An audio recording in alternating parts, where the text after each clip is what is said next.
আসসালামু আলাইকুম। হ্যালো বন্ধু, আজও আরেকটি নতুন ব্লগ ভিডিও নিয়ে চলে এলাম আপনাদের কাছে। আড়াই দিনের ঝোপড়া এবং মসজিদ আজমির শরীফ প্রায় 800 বছর পুরনো। 1192 খ্রিস্টাব্দে সুলতান কুতুবউদ্দিন আবু বক্কর হেরাতের আবু বক্কর ডিজাইনের দ্বারা 1199 সালে সম্পূর্ণ হয়েছিলেন আড়াই দিনের এই মসজিদটি। 1213 সালে সুলতান ইলতুৎমিশ দ্বারা এইটিকে আরও উন্নত করা হয়েছিল। বর্তমানে চমৎকার উদাহরণে হিসাবে সমস্ত ধর্মের লোকের কাছে পরিদর্শন হিসাবে পরিচিত হয়েছিল। আজমির শরীফ আড়াই দিনের ঝোপড়া এই মসজিদটি ভারতবর্ষ সহ পৃথিবীর মানুষের কাছে দর্শনীয় হিসাবে জায়গা করে নিয়েছিল। আড়াই দিনের ঝোপড়া এবং মসজিদ, এখানে এখনও নামাজ পড়ানো হয়। আমাদের ভারতবর্ষের গর্ব। আজমির শরীফ যদি আপনি আসেন, আড়াই দিনের ঝোপড়া দেখতে আপনি ভুল করবেন না। অবশ্যই আপনি একবার দেখে যাবেন, কেননা আপনি এখানে বারবার আসবেন না।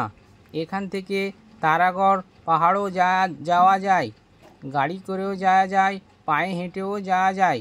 এইটি হচ্ছে তারাগড় যাওয়ার পাহাড়ের রাস্তা। আড়াই দিনের ঝোপড়া এটির নাম কেন? এটি আড়াই দিনেই তৈরি করা হয়েছে। এটি একটি ঝোপড়া নয়, এটি একটি মসজিদ।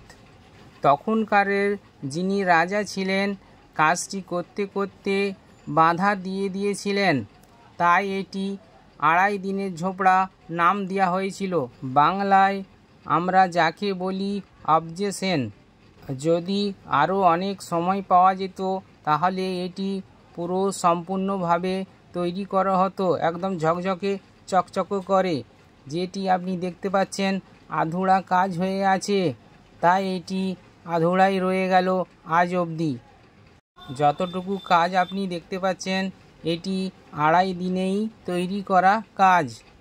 আমার নাম আব্বাস খান। সবুজ সাথী চ্যানেলে আপনাদের সকলকে স্বাগত।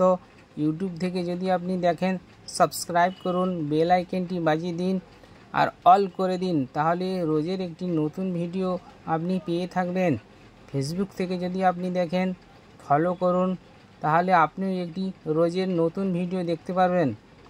আমার অ্যাকাউন্টে যান, শর্ট ভিডিও 300রও বেশি দেওয়া আছে, আপনি শর্ট ভিডিও দেখতে পারবেন। সবাই ভালো থাকুন, সুস্থ থাকুন। আল্লাহ হাফেজ।